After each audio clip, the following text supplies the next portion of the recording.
YouTube, what's going on? Yo, PJD here. Got a little story time today. A story I want to tell about. This actually happened yesterday. So yesterday I went to the car wash with my niece and nephew, and as we were pulling up, there was a very heated exchange going on between some of the car wash staff and a man in a pickup truck at the entrance to the car wash. This is one of those car washes where you paid and you go through, and then you can vacuum, use the free vacuums and wipe down. And it seemed to be a very heated exchange between one of the guys, the staff members, and this guy who was in a big truck.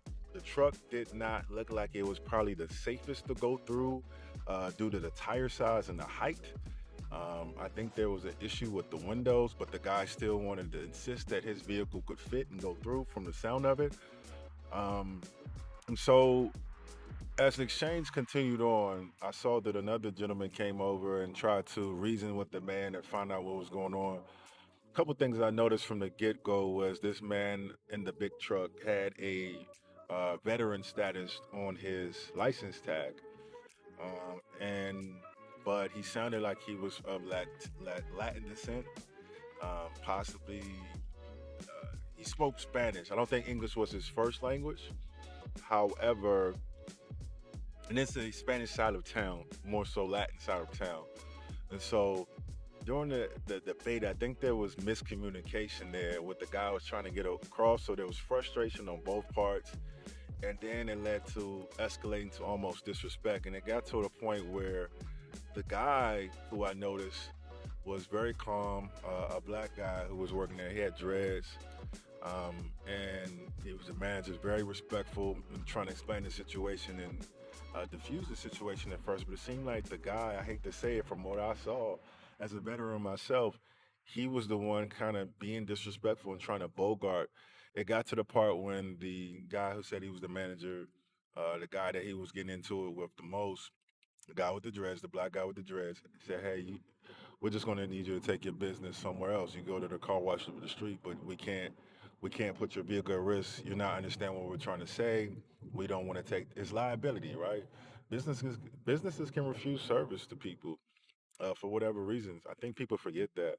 But as I had my niece and nephew in the car, it became a moment of, all right, I'm in dad protector mode capacity. Is this a situation that I need to leave and get us out of there because things might escalate? Like I said, um, I don't know what the manager had in his car or in the office. This guy had a retired veteran status, so I'm sure that he's well versed with weapons or possibly carrying. So I began to watch the egress points and pay attention to the surroundings and how do I get out of here if things go bad? How do we take cover?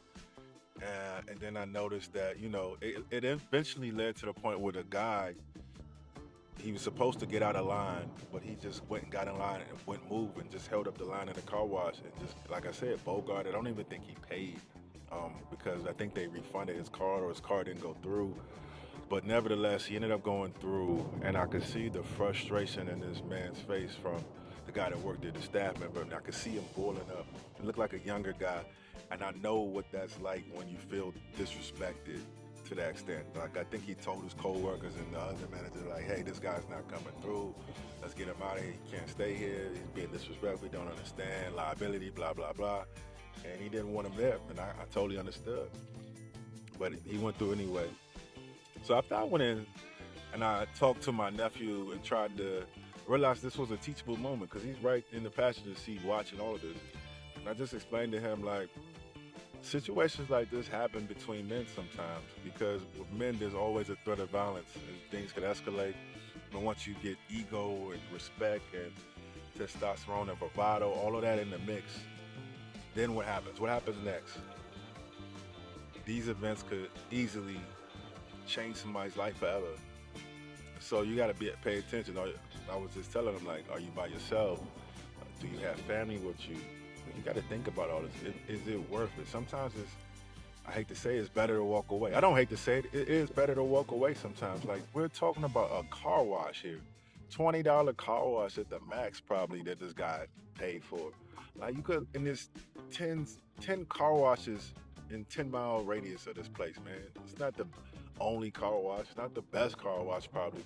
So he could have left. Or this guy, man, he could have said, you know what, I don't care about you messing up your car for this little $20 car wash. Like you want to be a rude, you want to be a jerk. So be it. That's on you.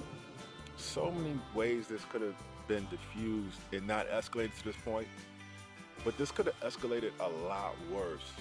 And so once we went through, I think I had that extra $20 on me. I really don't carry cash that much, but I went over and talked to the guy because I could see that he was so heated, and I was able to pull him to the side away from the other coworker.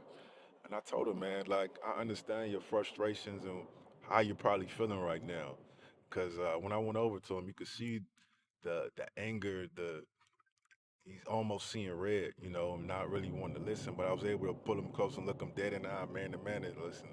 Like, don't ruin your life over this job, right? Don't ruin your job. Don't ruin your future.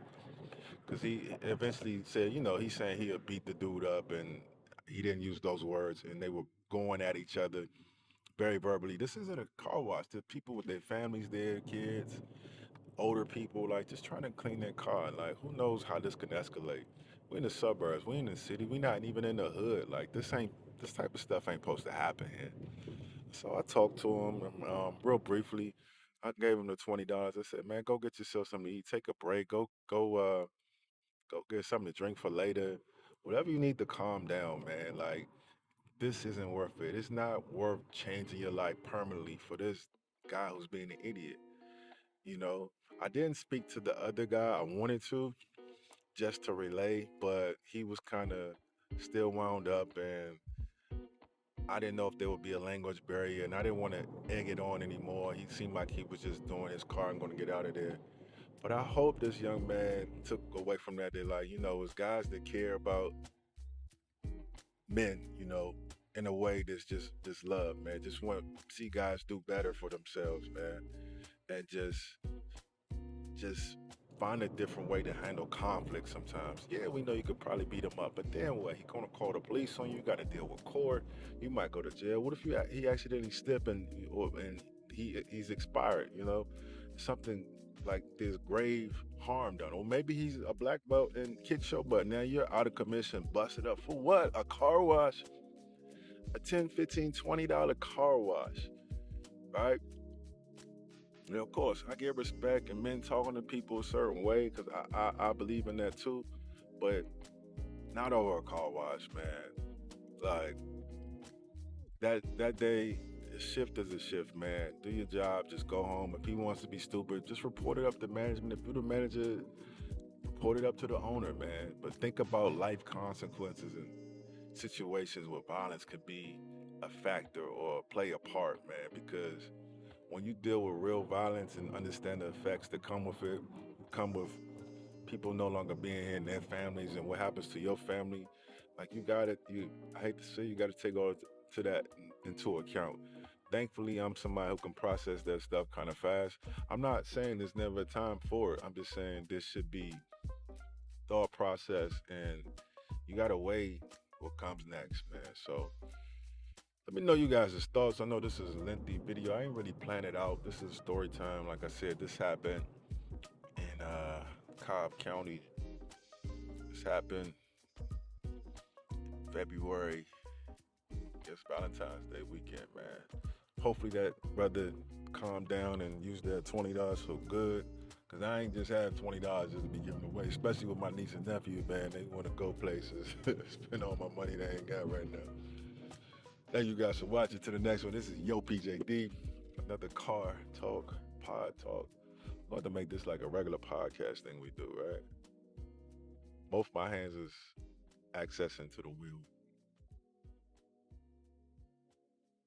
My mom might beat me up. She see this. I just realized I might have to clip this mic somewhere.